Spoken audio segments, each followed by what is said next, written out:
नमस्कार किसान एवं पशुपालक साथियों, स्वागत है आपका हमारी खेती हमारे पशु यूट्यूब चैनल पर। और आज हम बात करेंगे धान के बीज का चुनाव कैसे करें, क्योंकि अभी एक सप्ताह के बाद में पूसा का जो मेला आ रहा है, जहां से हम धान का बीज खरीदने की इच्छा रखते हैं कि हमें वहां से अच्छे बीज मिलेंगे और बढ़िया बीज मिलेंगे। तो अभी किसानों में एक चर्चा चली हुई है कि इस बार हम कौन से बीज का चुनाव करें, कौन सा बीज अपने खेत में लगाएं। तो इसी के संदर्भ में, इसी के विषय में मैं आपसे थोड़ी सी चर्चा करूंगा, आपके साथ अपने विचार साझा करूंगा। उम्मीद है कि आप इस वीडियो को अंत तक देखेंगे और जिसको भी मेरी वीडियो अच्छी लगे प्लीज़ लाइक, शेयर और सब्सक्राइब ज़रूर करें। तो आपको पता है कि पिछली बार पूसा से हमें 3 बीज मिले थे, 1847, 1885 और 1886।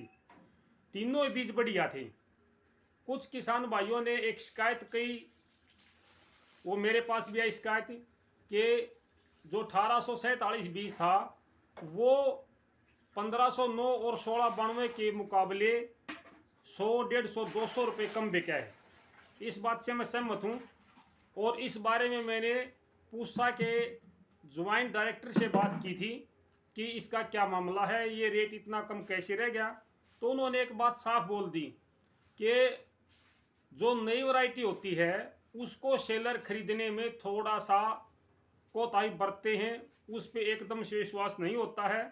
धीरे धीरे करके जब सेलर उसको खरीदता है और आगे अपने मील में जब वो चावल निकालता है, उसकी क्वालिटी को देखता है, तो अगले साल उसका जो भाव होता है वो बराबर हो जाता है। पहली बार में कोई भी बीज हम देते हैं किसान भाइयों को तो उसका मार्केट में रेट 100-200 रुपये कम रह सकता है, लेकिन वो 1-2 साल में अपने आप धीरे धीरे उसके बराबर चला जाता है। और इनकी डॉक्टर साहब की इस बात से भी मैं सहमत हूँ कि ऐसा होता है, वास्तव में होता है ऐसा। तो जो भाई पिछली बार के बीज के भाव को देखते हैं, भाव किसान ना देखे, वो अपने खेत की उपजाऊ शक्ति को देखे। हमारा खेत किस तरीके का है, इसमें कौन सी वैरायटी हम लगाएं। सबसे बड़ी बात होती है खेत में उत्पादन का होना, पैदावार होना। अगर उत्पादन ही ना हो तो भाव का हम क्या करेंगे। भाव तभी होता है जब हमारे खेत में कोई फसल होती है। अगर भाव नहीं है तो खेत में पैदावार नहीं है, तो भाव चाहे कुछ भी हो, हमें तो कुछ ही नहीं मिलने वाला। तो किसान भाइयों, इसमें सबसे पहली बात आती है कि आपका खेत किस तरीके का है।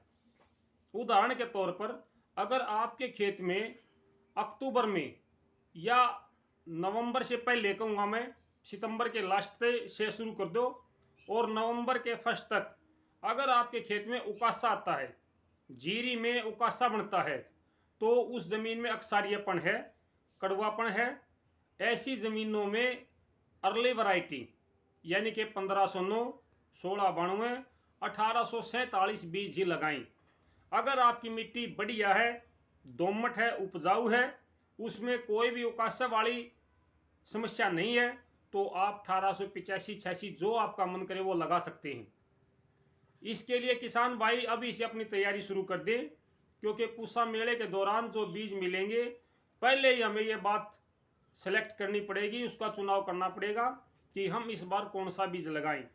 उकासे की एक समस्या और भी होती है कि आम तौर पर अगस्त तक हमारे यहाँ बारिश होती है, सितंबर में बारिश नहीं होती और ज़मीन का पानी सूख जाता है, जिससे फसल में जो अक्सारियापन है वो ऊपर आ जाता है और हमारे पौधे हैं वो धीरे धीरे करके ख़त्म होने लग जाते हैं, उसमें उकासे की समस्या आ जाती है।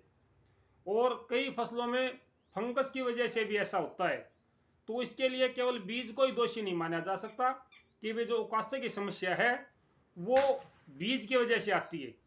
अगर किसान भाइयों के घर पे बीज रखा है, पिछले साल का है, वो चाहे आपका सर्टिफाइड पिछले साल लिया हो आपने, तो वो बीज इस साल भी आप बो सकते हैं। और उस बीज को हम कैसे तैयार करें ताकि हमारे खेत में किसी प्रकार का कोई नुकसान ना हो, इसके लिए हम अगली वीडियो में आपसे विचार रखेंगे कि भी जो घर पे बीज रखा है उसको हम अच्छे से तैयार कैसे करें। आज की वीडियो में मैं सिर्फ इतना ही कहना चाहता था कि भाई अभी समय है, अच्छे बीजों का चुनाव करें, अच्छे बीजों को सिलेक्ट करें, उन्नत किस्मों के बीज लें ताकि किसान भाइयों को अच्छी पैदावार मिले। आपने इतना समय दिया, इसके लिए आपका बहुत बहुत धन्यवाद। शुक्रिया किसान भाइयों।